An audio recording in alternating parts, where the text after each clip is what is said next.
The federal court today permanently blocked an Arkansas law that required the Ten Commandments to be displayed in every school classroom. The court determined Act 573 violated free exercise rights under the First Amendment. The court said in its ruling there's no justifiable reason for the Ten Commandments to be displayed inside public school classrooms. Act 573 was passed into Arkansas law last year, but multiple school districts, including Fayetteville and Bentonville, sued the state soon after. The ACLU of Arkansas posting a statement on social media today saying, in part, today's decision affirms a core constitutional principle. The government must remain neutral on matters of faith, and every student deserves to learn in a classroom free from religious coercion.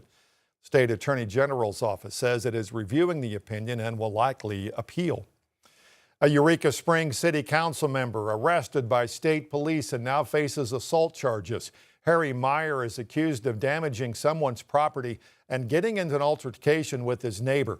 It stems from an alleged incident last July. Myers was confronted about alleged abuse of power during a city meeting that month. One resident said he hit her with his car. Woman did not cite any specific injuries, but said she reported the incident to police. State police special agents arrested Meyer on Friday. The Arkansas Department of Corrections says convicted murderer Christopher Segerstrom died in prison today. He was serving a life prison term for the 1986 murder of 4-year-old Barbie Thompson of Fayetteville. A jury convicted him of abducting the girl near the U of A campus before sexually assaulting her and killing her. Prison system says Segerstrom died of natural causes. If you want to hear more about the case, you can watch our reports dating back to the 1980s on demand on 5 News Plus. Sebastian County Quorum Court is set to vote on a resolution to appoint a new interim sheriff tomorrow night. Current Sheriff Hobie Runyon is retiring at the end of this month. Wyatt McIntyre is set to take over the role at the start of next year, and that means there's an 8-month time span. The county does not have a sheriff. According to tomorrow's meeting agenda, the county prosecutor and Sheriff Runyon have recommended Captain Philip Peavyhouse for that temporary job. Quorum Court will vote on a resolution to vacate the sheriff role, and then will vote to appoint Peavyhouse. The meeting starts at 6 tomorrow night at the Ben Guerin Storm Shelter. Fort Smith City directors, meanwhile, tomorrow will consider bringing back summertime mosquito spraying. It was a program that had been in effect in Fort Smith since the late 60s, but it was put on hold last May. Fogging cost the city about $84,000 a year. They will also talk about accepting new bids to install the new water slides at Parrot Island.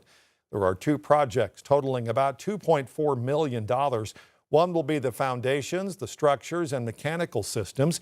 The other will install the plumbing, pumps, and pool equipment. Meanwhile, the Fayetteville Ordinance Review Committee is set to meet later this week to talk about upping the compensation cap for water and sewer damage claims. We've been telling you about one resident whose home was damaged after the city incorrectly located a sewer main and the company later drilled into it. Resident says there's more than $130,000 in damage at his home, but the city says it can only pay for damage up to $100,000. City leaders expressed interest in helping out the resident and will discuss amending that ordinance on Wednesday. White House says U.S. and Israeli strikes have hit more than 15,000 targets across Iran. Meanwhile, U.S. Central Command says more than 200 U.S. service members have been injured across 7 countries since the start of the conflict. Erica Brown reports this comes as President Trump says he'd welcome help to reopen the choked-off Strait of Hormuz, driving up those gas prices in the U.S. President Trump continued to pressure U.S. allies Monday to assist the United States in reopening the Strait of Hormuz, a critical passageway for oil tankers transporting about 1/5 of the global crude oil supply. We strongly encourage other nations whose economies depend on the strait. They should be in here very happily helping us. Several nations, including Spain, Italy, and Germany, rebuffed the president's request. We can't be at every place to support a war which we didn't start it. British Prime Minister Keir Starmer was also apprehensive. While taking the necessary action to defend ourselves and our allies, we will not be drawn into the wider war.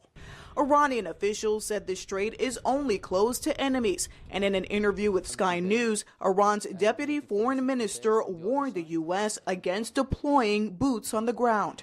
Even suggesting that a foreign country can put boots on the ground of another country, invade another country, occupy the land of another country, is something very much rogue, very reckless.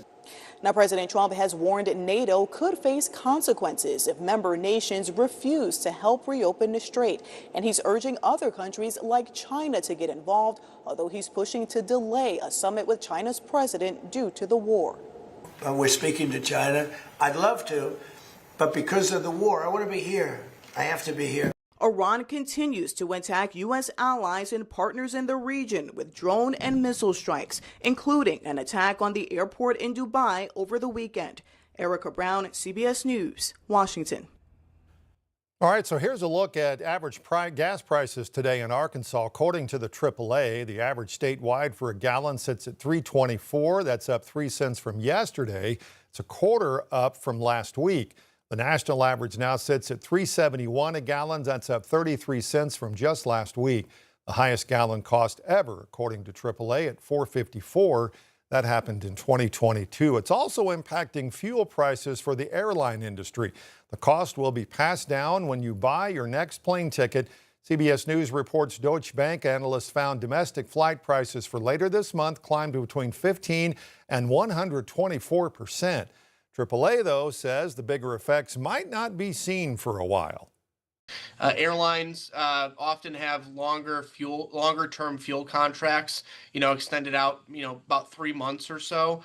So airline fuel factors are not as immediately felt as what we see at the gas pumps. But, for longer-term instances where oil remains elevated, that will eventually start impacting jet fuel as well. Meanwhile, the nation's airports continue to be impacted by the partial government shutdown. It only affects Homeland Security, which TSA is under. Security lines in Austin and Atlanta forced passengers to wait for hours. 1 out of every 10 TSA agents has called out sick. 300 more have simply quit over the last several days. It's unclear when Congress will reconvene again to vote on ending it, but one TSA union leader says enough is enough. Many are coping with eviction notices, vehicle repossessions, empty refrigerators, and overdrawn bank accounts. Every available financial option has been exhausted.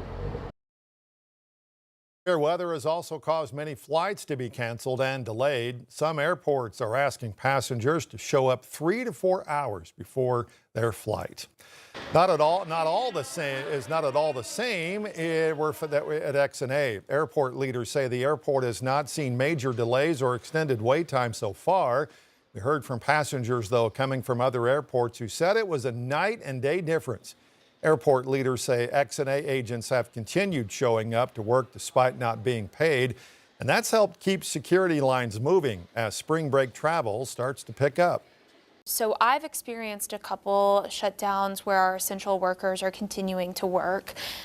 With our TSA locally, we are really blessed that they show up, they know that they've made an oath, and so we don't really experience a lot of extended wait times or delays here. Tyler says the airport does expect to see travel pick up a bit with spring break starting, and 2026 will likely be another record-setting year for the airport.